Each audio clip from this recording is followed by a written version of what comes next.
ప్రస్తుతం మనతో తెలుగుదేశం పార్టీ రాష్ట్ర అధికార ప్రతినిధి గురవారెడ్డి గారు ఉన్నారు. మరి రాష్ట్రంలో తాజాగా ఉన్న పరిణామాల దృష్ట్యా ఆయనతో మాట్లాడే ప్రయత్నం చేద్దాం. గురవారెడ్డి గారు నమస్తే అండి. విద్యుత్ డిస్కంల విషయంలో జగన్మోహన్ రెడ్డి గారు రాష్ట్ర ప్రజలకు మేలు చేస్తే కూటమి నాయకులు కూటమి ప్రభుత్వం అన్యాయం చేశారని చెప్పేసి వివిధ రకాల అసత్య ఆరోపణలు చేస్తున్నారు. నన్ను సన్మానించాల్సింది పోయి ఈ విధమైన ఆరోపణలు చేయడం తప్పు అని చెప్పి జగన్మోహన్ రెడ్డి గారు మాట్లాడుతున్నారు. ఏంటి సార్ అసలు విద్యుత్ డిస్కంల విషయంలో జరిగింది ఏంటి? అసలు రాష్ట్ర ప్రజలందరికీ కూడా నమస్కారం. మీ మీడియా ద్వారా కూడా విజ్ఞప్తి చేస్తున్నాం. ముఖ్యంగా జగన్మోహన్ రెడ్డి గారు 1924 మధ్య అధికారంలోకి వచ్చి ఒక సైకో విధానాలతో మరి ఆనాడు విధ్వంసకర పరిపాలన తీసుకొచ్చి మరి ఆనాడు రాష్ట్రంలో ఉన్నటువంటి పరిస్థితుల్లో 62,000 కోట్ల రూపాయలు విద్యుత్ బకాయిలు ఉంటే దాన్ని 1,12,000 కోట్ల రూపాయలకు చేసిన ఘనత ఈ జగన్మోహన్ రెడ్డిది, సైకో ముఖ్యమంత్రిది, వారి మంత్రివర్గాందని ఈ సందర్భంగా ప్రజలందరూ కూడా తెలియపరుస్తున్నాం. ముఖ్యంగా మరి విద్యుత్తు అనేది ఆనాడు 24 గంటల పాటు విద్యుత్తునిచ్చిన ఘనత నారా చంద్రబాబు నాయుడు గారు ప్రభుత్వాన్ని 14-19కి మధ్యలో ఆనాడు రాష్ట్రం ఇబ్బందుల్లో ఉన్న మరి ఆ రోజు జరుగుతున్న పరిణామాల్లో మరి రాష్ట్రం విభజన జరిగి మరి ఏ విధంగా ఉందో మనందరికీ కూడా తెలుసు. సుమారు లోటు బడ్జెట్తో 16,000 కోట్ల లోటు బడ్జెట్తో ఉంటే విద్యుత్ ఛార్జీలని ఒక్క రూపాయి కూడా పెంచకుండా ఆ యొక్క గృహ అవసరాలకు కానీ వ్యవసాయం కానీ సంబంధించి ఎక్కడ ఇబ్బంది లేకుండా విద్యుత్తును అందించిన ఘనత నారా చంద్రబాబు నాయుడు గారిది. ఈ జగన్మోహన్ రెడ్డి అధికారంలోకి వచ్చిన వెంటనే మరి ఆ యొక్క డిస్కమ్లతో మరి ట్రూ ఆఫ్ ఛార్జీల పేరుతో దగ్గర 9 సార్లు విద్యుత్ ఛార్జీలు పెంచి వేలాది కోట్ల రూపాయలని సామాన్య ప్రజల మీద భారం మోపి నడ్డి విరిచినటువంటి ముఖ్యమంత్రిగా చలామణైన వ్యక్తి. మరి దాని పర్యావసనమే మరి మొన్నటికి మొన్న మనం ఆ యొక్క అమెరికా స్థాయిలో కూడా అంతర్జాతీయ స్థాయిలో సెకీ అనే దాని ద్వారా ఒప్పందాలు చేసుకొని సుమారు 1,700 కోట్ల రూపాయలని నొక్కేసినటువంటి ఈ ముఖ్యమంత్రిగా వెలగొందినటువంటి వ్యక్తి ఈ జగన్మోహన్ రెడ్డిని ఈ సందర్భంగా రాష్ట్ర ప్రజలందరూ కూడా తెలియపరుస్తా ఉన్నాం.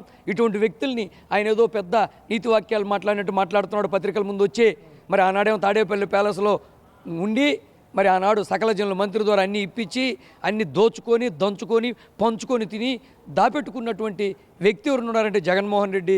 ఈరోజు 1,700 కోట్ల రూపాయలకి సమాధానం చెప్పాల్సింది పోయి నన్ను సన్మానించాల్సింది పోయి మీరేందో నన్ను తప్పుపడుతున్నారు అంటున్నాడు. నీకు సన్మానం ఆల్రెడీ ప్రజలు అంతిమయాత్ర గట్టి ప్రజల్లోనే ప్రజా చైతన్యం వచ్చి 11 సీట్లతో ప్రతిపక్ష స్థానం కూడా లేకుండా గల్లత్తు చేసి పులివెందులకే శాసనసభ్యుడిగా పరిమితం చేసినటువంటి ప్రజలని ఈ సందర్భంగా అంత విఘ్నులైన ప్రజలు ఆంధ్ర రాష్ట్రంలో ఉండాలని ఈ సందర్భంగా ఆ యొక్క జగన్మోహన్ రెడ్డి కనువిప్పు కలగాలని తెలియపరుస్తా ఉన్నాం. అంటే ముఖ్యంగా జనవరి నుంచి ఆయన ప్రజల్లోకి రావడానికి సన్నాహాలు చేస్తున్నారు. జనవరి 3వ వారం నుంచి ప్రజల్లోకి వస్తానని చెప్పేసి ఇప్పటికే ప్రకటించడం జరిగింది. ఎలా ఉంటుందంటారు ఆయన ప్రజల్లోకి వస్తే? ఈ పెద్ద మనిషి గతంలో ఓదార్పు యాత్ర పేరుతో తండ్రి మరణాన్ని అడ్డం పెట్టుకుని ఇంటింటికి పోయి తండ్రి విగ్రహాలను పెట్టి ఈ యొక్క ఊరు గెమిళ్ళు కాడబెట్టి ట్రాఫిక్ ఇబ్బందులు కలిగించి మరి ఎక్కడికక్కడ ఓదార్పు యాత్ర అని చెప్పి మభ్యపెట్టి తండ్రి యొక్క పనులు చేశాడు, అవి చేశాడు, ఇవి చేశాడని చెప్పి ఒక్క అవకాశం పేరుతో మరి అదేవిధంగా పాదయాత్ర చేసి మనం ప్రభుత్వంలో ఉండి చంద్రబాబు నాయుడు గారు ప్రభుత్వంలో ఉన్న సమయంలో మరి పాదయాత్ర ఏ విధంగా ఉందో కూడా అందరికీ కూడా తెలుసు.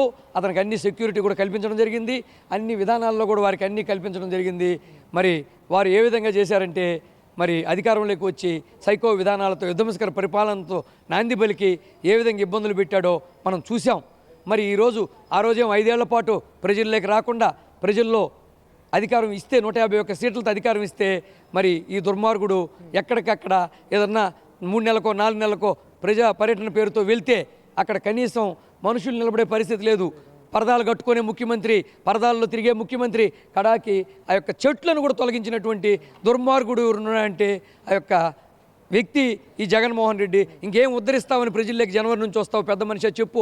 ఈరోజు చంద్రబాబు నాయుడు గారు కూటమి ప్రభుత్వం అధికారంలోకి వచ్చిన వెంటనే ఆ యొక్క ప్రజలకు అన్ని విధాల జవాబుదారీగా ఉండి ఆ రోజు 164 సీట్లతో అధికారం ఇస్తే మరి అధికారాన్ని ఒక సేవగా భావించి ఒక సేవకుడుగా ఉండి ప్రజా సమస్యలు తీర్చే దాంట్లో భాగంగా గ్రీవెన్స్ ఏర్పాటు చేసి ప్రజా దర్బార్ పేరుతో ఎన్టీఆర్ భవన్లో కూడా ప్రతిరోజు కూడా సమర్థవంతమైన నాయకులు, మంత్రులు, అదేవిధంగా స్టేట్ కార్పొరేషన్ చైర్మన్లు, జిల్లా పార్టీ అధ్యక్షులు, రాష్ట్ర స్థాయి క్యాడరు అంతా కూడా ఈరోజు వినతులు స్వీకరిస్తున్నాడు. ఇతని హయాంలో జరిగిన అదేవిధంగా చంద్రబాబు నాయుడు గారు కూడా వినతులు స్వీకరిస్తున్నాడు. అన్నిటికన్నా మించింది మన యువనేత మంత్రివర్యులు యువకాలం స్ఫూర్తిదాత అయినటువంటి నారా లోకేష్ బాబు గారిని తన అధికారం ఉన్న రోజుల్లో చీకటి జీవోలు తీసుకొచ్చి జీవో 1 తీసుకొచ్చి ఏ విధంగా ఇబ్బంది పెట్టాడో మాట్లాడుతున్న స్టూల్ లాక్కున్న వ్యక్తి, మరి మైక్ లాక్కున్న వ్యక్తి, ఎక్కడికక్కడ ప్రచార వాహనాన్ని బంగారుపల్లి మా ఉమ్మడి జిల్లా చిత్తూరులో సీజ్ చేసినటువంటి దుర్మార్గుడు, అందరి మీద అక్రమ కేసులు నమోదు చేసి జైలుకు పంపిన దుర్మార్గుడు, చివరికి చంద్రబాబు నాయుడు గారిని స్కిల్ డెవలప్మెంట్ దాంట్లో 53 రోజుల పాటు నిర్బంధించినటువంటి ఒక ఆటవిక రాజ్యాన్ని తలపించే విధంగా ప్రజాస్వామ్యాన్ని కూని చేసిన విధంగా చేసినటువంటి సైకో ముఖ్యమంత్రి ఈ జగన్మోహన్ రెడ్డి.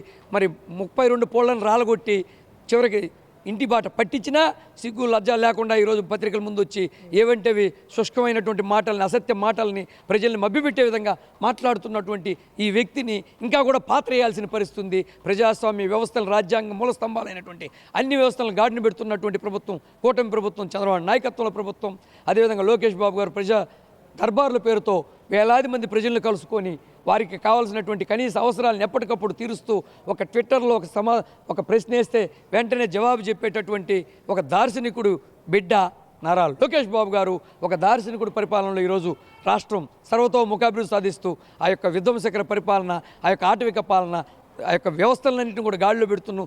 చివరికి 18 గంటల పాటు 75 సంవత్సరాల వయసులో కష్టపడుతున్నటువంటి ఒక మహానేత, ఒక జాతి సంపదైనటువంటి సంకల్ప బలముతో సమాజ హితము కోసం పాటుపడుతున్నటువంటి నాయకుడు చంద్రబాబు నాయుడు గారిని ఈ సందర్భంగా ప్రజలందరికీ తెలియపరుస్తారు. మీరు ఎంత గొప్పగా చెప్తున్నారు. ఎలక్షన్ హామీలన్నీ కూడా గాలికి వదిలేశారు చంద్రబాబు నాయుడు అని చెప్పి పెద్ద ఎత్తున ప్రచారం చేస్తున్నారు వైసీపీ నాయకులందరూ కూడా.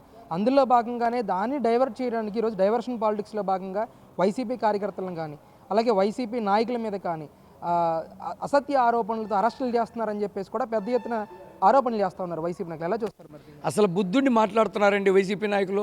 మీరు అధికారంలోకి వచ్చిన రోజే అసత్యమైనటువంటి కేసులు, అక్రమ కేసులు బనాయించి నోరు తెరిస్తే కేసు, పత్రికా స్వేచ్ఛలను హరించి ఏబిఎన్ TV5 ఊరికి చూపించకుండా నీ సాక్షి సత్యమేవ జయతని అసత్యాలను నమ్మబలికిస్తూ ప్రజల్లోకి పంపిస్తూ వేలాది కోట్ల రూపాయలు యాడ్ల పేరుతో దోచుకున్నటువంటి బుద్ధి జ్ఞానం లేనటువంటి ముఖ్యమంత్రిగా సైకో ముఖ్యమంత్రి, విధ్వంసకర పరిపాలన, ప్రజావేదిక కూల్చివేత, మరి మాలాంటి వాళ్ళందరి మీద కూడా 23 కేసులు మా మీద పెట్టడం జరిగింది.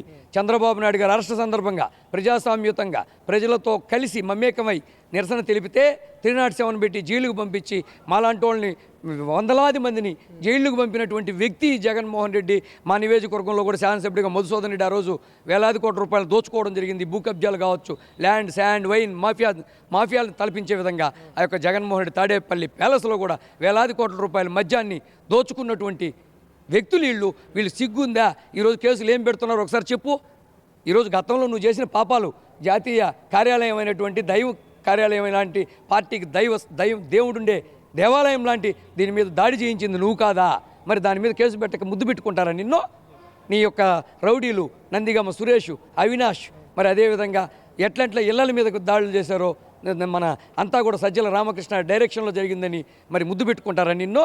చెప్పు ఈరోజు సమాధానం. అదేవిధంగా జత్వాని పాపం, ఆమె సినిమా యాక్టర్ పాపం, ముంబై ఆమె మీద 3 IPS అధికారులని వాళ్ళ జీవితాలు తాడుకొని వాళ్ళు ఏదో నీ యొక్క భ్రమలో పడి ఈరోజు ఏ విధంగా చేశారు? జిందాలని ఆయన్ని కాపాడేదాని కోసం నువ్వు ఏ విధంగా చేశావు, ఏ విధంగా అరెస్ట్ చేశావు? మహిళ అనేది స్వేచ్ఛలు హరించినటువంటి వ్యక్తివి నువ్వు. మరి ముద్దు పెట్టుకుంటారు జగన్మోహన్ రెడ్డి నీ అనుచరుల్ని నిన్నో?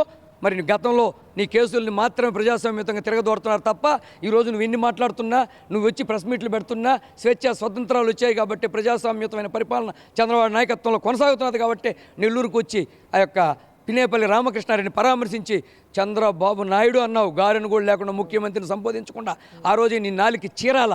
కానీ ప్రజాస్వామ్యాన్ని కట్టుబడి ప్రజాస్వామ్య విలువలకు గౌరవించి రాజ్యాంగానికి మూల స్తంభాలైనటువంటి రాజ్యాంగ వ్యవస్థల్ని కాపాడుకునే లక్ష్యంతో పనిచేస్తున్న ముఖ్యమంత్రి గారు, కూటమి ప్రభుత్వం, చంద్రబాబు నాయకత్వంలో ప్రభుత్వం తప్ప వేరొకటి కాదని ఈ సందర్భంగా సగౌరవంగా రాష్ట్ర ప్రజలందరికీ తెలియపరుస్తున్నాం. జాతీయ స్థాయిలో మంచి నాయకుడిగా మనగడ సాగిస్తున్నాడు చంద్రబాబు నాయకత్వం.